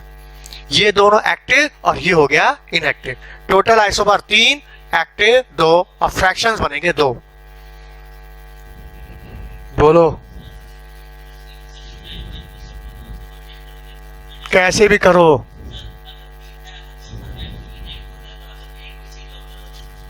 फिर से बोलो। 3 केस।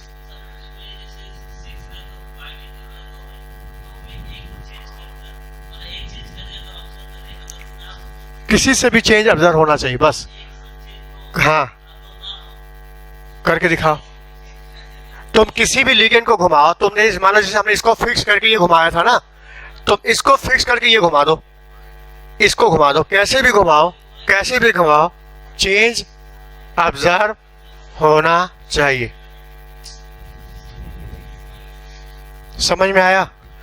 अच्छा, मान लो कॉम्प्लेक्स इस टाइप का है तो M A twice A B.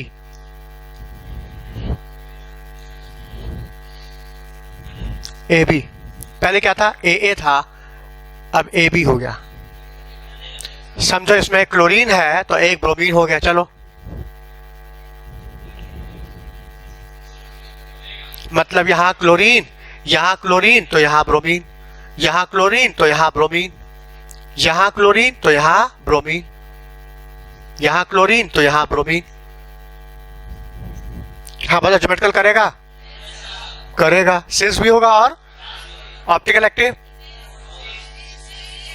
सिस, केवल सिस? हाँ, केवल सिस, ट्रांस नहीं। अच्छा, अब क्या करते हैं? मोनो बढ़ा के बाई कम कर देते हैं। अब मोनो बढ़ा के बाई कम करते हैं। M A two B two. बताओ, ज्योमेट्रिकल शो करेगा? बोलो। हाँ करेगा। सिस भी होगा, ट्रांस भी होगा। अच्छा, ऑप्टिकल एक्टिव कौन होगा? सिस की ट्रांस? बोलो। हाँ, सिस एक्टिव होगा, ट्रांस इनएक्टिव हो जाएगा। बोलो, समझ में आया? अच्छा, इसमें ऑप्टिकल के लिए तुमको कंसेप्ट क्या लगाना? प्लेनर सिमेट्री का, क्योंकि मोनोडेंड्राइट की संख्या, हाँ इसको प्लेनर सिमेट्री चेक करना पड़ेगा, क्योंकि मोनो ज्यादा है, बाई कम हो गया। इसमें बाई ज्यादा था तो मिरर इमेज, इसमें मोनो ज्यादा है तो प्लेनर सिमेट्री चेक करना पड़ेगा। जिसका बहुमत ज्यादा कंसेप्ट वो आगे आएगा। बोलो, आया समझ में? अच्छा, पिछले टर्न पर हमने क्वेश्चन दिया था और तुम लोग लगा नहीं पाए थे। ठीक है, वही क्वेश्चन फिर रखते हैं, आप देखिए शायद अब लग जाए।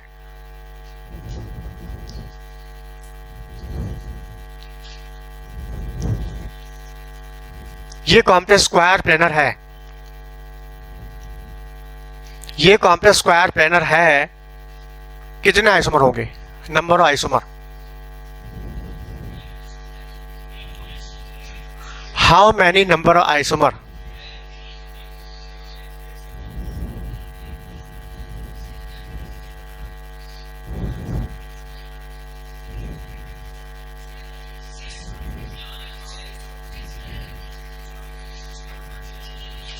स्क्वायर प्लेनर है, total number of isomer. Isomer बोलो। क्यों, कैसे 6 कैसे आया? ये कॉम्प्लेक्स क्या होगा? MA2B2। बताओ, ज्योमेट्रिकल शो करेगा ना? करेगा। अच्छा, अब हम सल्फेट अंदर करके ब्रोमीन बाहर कर दे तो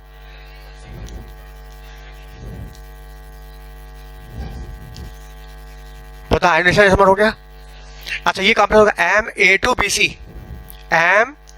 MA2BC, बताओ ज्योमेट्रिकल शो करेगा कि नहीं? बोलो, बताए थे, ये भी करेगा। कभी कभी बताए थे, याद करो। अच्छा, मान लो हम इसमें क्लोरीन को बाहर करें, ब्रोमीन सल्फेट को अंदर करें, तो क्लोरीन बाहर सल्फेट अंदर, तो MCl Br2SO4, क्लोरीन बाहर। पता इसके आयनाइजेबल स्फीयर में कौन है? सल्फेट है, यहाँ ब्रोमाइड और ये क्लोराइड है। ठीक है, हाँ बताओ, ये ज्योमेट्रिकल शो करेगा? MA2BC, MA2BC, MA2B2, ये सब ज्योमेट्रिकल शो करेगा। Cis trans cis trans cis trans, मतलब हर के दो दो दो दो दो दो 4 2 6, टोटल आइसोमर हो जाएंगे 6। नहीं समझ में आया? क्लियर हुआ? अच्छा, इस 6 आइसोमर का तुमने क्या किया? Fractional distillation. क्या किया? Fractional distillation. कितने फ्रैक्शंस बनेंगे? बोलो। 3 बनेंगे। बोलो। जब आप 6 फ्रैक्शन बनेंगे, क्यों? ये सब ज्योमेट्रिकल आइसोमर है, और ज्योमेट्रिकल आइसोमर की फिजिकल प्रॉपर्टी डिफरेंट होती है, डिफरेंट होती है। ऑप्टिकल होता है तो फ्रैक्शन ना बनता है, तो ज्योमेट्रिकल ना है तो सबके फ्रैक्शन अलग हो जाएंगे। अच्छा, इसमें से कौन सा कॉम्प्लेक्स बेरियम क्लोराइड के साथ बेरियम सल्फेट का व्हाइट पिपेट देगा? हाँ, ये वाला देगा। और ये सिल्वर नाइट्रेट के साथ येलो, ये सिल्वर नाइट्रेट के साथ हाँ एजीसल कार्डी व्हाइट देगा, है कि नहीं? हमको प्रैक्टिकल्स भी अलग कर सकते हैं, क्वालिटी ऐसे अलग कर सकते हैं इसको। बोलो, समझ में आया?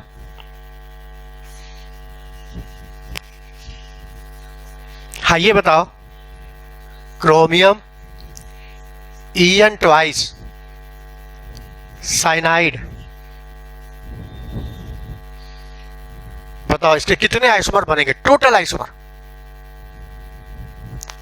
Total number of isomer.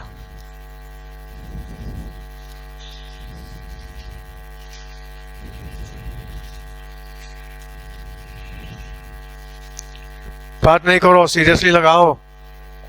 कितने आइसोमर बनेंगे?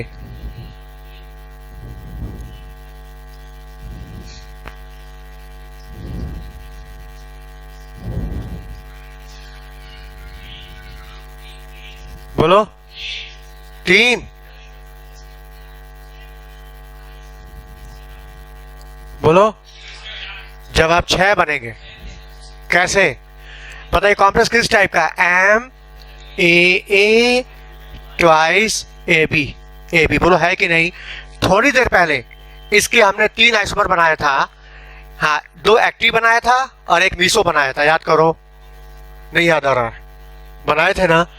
इसके 2 एक्टिव और 1 इनएक्टिव, याद करो। मतलब हम इसके टोटल कितने बनाए थे? 3। कब? जब यहाँ साइनाइड था, और जब एनसी कर देंगे तो उसके भी 3 हो जाएंगे, क्योंकि जो ये एम बाइडेंटल लिगेंड है ना, साइनाइड के साथ अलग, एनसी के साथ अलग, और 3 3 6 टोटल आइसोमर हो जाएंगे 6। थोड़ा ध्यान से देखो, हल्के से मत लो। क्या बता, तुम पहले बात तो कर लो। जिसको सीखना होता है ना वो आगे आगे बैठता है। एक तो आए हो लेट, आप पीछे दोस्ती यारी कर रहे हो, तो हमसे दोस्ती थोड़ी होगी तुम्हारी। हाँ, ये हो गया तुम्हारा आइसोमर कंप्लीट। अब आता है आईयूपीएसी। हाँ, जल्दी से रिवाइज करते हैं। आईयूपीएसी में देखो, आईयूपीएसी में जब भी हम नेमिंग करेंगे तो पहले कैटायन का नाम फिर एनायन का नाम देंगे। नेमिंग करते समय पहले कैटायन का नाम फिर एनायन का नाम देंगे। अच्छा, जब भी हमको किसी कंपाउंड का नाम देना है, नाम कॉम्प्लेक्स का नेमिंग करना है, तो हम पहले लिगेंड का नाम देंगे, बाद में मेटल का नाम देंगे। लिगेंड का नाम पहले, मेटल का नाम, और लिगेंड को अरेंज करेंगे अल्फाबेटिकल। बोलो, क्लियर? और जब हम फार्मूला लिखेंगे तो क्या करेंगे? सबसे पहले स्क्वायर ब्रैकेट बना लेंगे, उसमें मेटल पहले लिगेंड बाद में चलेगा। अच्छा, जब नाम लिख रहे थे तो लिगेंड पहले मेटल बाद में, अब फार्मूला लिखेंगे तो मेटल पहले लिगेंड बाद में। अच्छा, लिगेंड भी कई तरह के हैं, तो negative ligand, neutral, positive ligand. अच्छा, निगेटिव लिगेंड में बहुत सारे आ गए तब, जैसे Br minus, NH2 minus, NO2 minus, SO3 minus, H2O3 minus. अब मतलब सब निगेटिव लिगेंड है। इनको हम पहले किसको लिखें? निगेटिव में पहले किसको लिखें? अल्फाबेटिकल। अल्फाबेटिकल। ये बताओ, नाम का अल्फाबेटिकल कि फॉर्मूले का अल्फाबेटिकल? बोलो। गलत। जब तुम नाम लिखोगे तो नाम का अल्फाबेटिकल चलेगा, और फॉर्मूला लिखोगे तो फॉर्मूले का अल्फाबेटिकल चलेगा। जब तुम नेमिंग करोगे तो नाम का अल्फाबेटिकल, और जब फॉर्मूला लिखोगे तो फॉर्मूले का अल्फाबेटिकल चलेगा। अब बताओ, पहले बी आएगा, पहले NQOS, तो इसको पहले लिखोगे सबसे पहले। अच्छा, एन के बाद ये भी एन, ये भी एन, तब दोनों सेम आ गया ना। इसके बाद क्या है? H और O, तो बता पहले H आता है कि पहले O आता है? तो पहले ये लिखाएगा बाद में लिखाएगा। अच्छा N के बाद S आता है। अच्छा S में SO3 की H2O3, तो पहले SO3 की H2O3, ये हाइपो है। मतलब डिक्शनरी में तुमको लेटर खोजोगे तो पहले S का लेटर आएगा, बोलो, फिर उसके बाद फिर जब 2S आया तो पहले ये आएगा बाद में आएगा। जैसे डिक्शनरी में फार्मूला चलता है एटम वैसे चलेगा इसमें भी। मतलब नेगेटिव लिगेंड को लिखने का ये क्रम होगा। और ये क्रम क्या है? फार्मूले का अल्फाबेटिकल है, नाम का अल्फाबेटिकल नहीं है। जानते इसको क्या बोलते हैं? ब्रोमाइडो। क्या ब्रोमाइड? हाँ, आइडो लगाते हैं ना, आइडो। इसको क्या? एमाइडो। इसको नाइट्रो, इसको सल्फाइटो, इसको थायो सल्फाइटो। समझ में आ रहा है? तो यहाँ नाम का अल्फाबेटिकल नहीं चल रहा है, फार्मूले का अल्फाबेटिकल चल रहा है। बोलो, याद रहेगा? नेमिंग लिखते समय नाम का अल्फाबेटिकल, फार्मूला लिखते समय फार्मूले का अल्फाबेटिकल। जैसे एग्जांपल लिखते हैं, मान लो तुम्हारे सामने है कंपाउंड,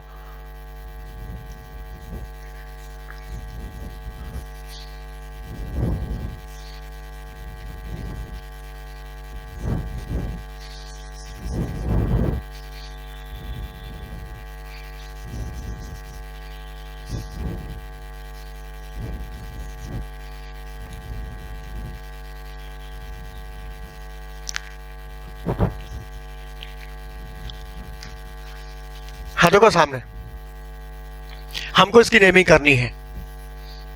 हमने क्या बोला? पहले कैटायन का नाम आएगा बाद में एनायन का नाम आएगा। ये देखो कैटायन है और ये पूरा एनायन। सबसे पहले नाम किसका आएगा? पोटेशियम का। सबसे पहले लिखाएगा पोटेशियम। बोलो।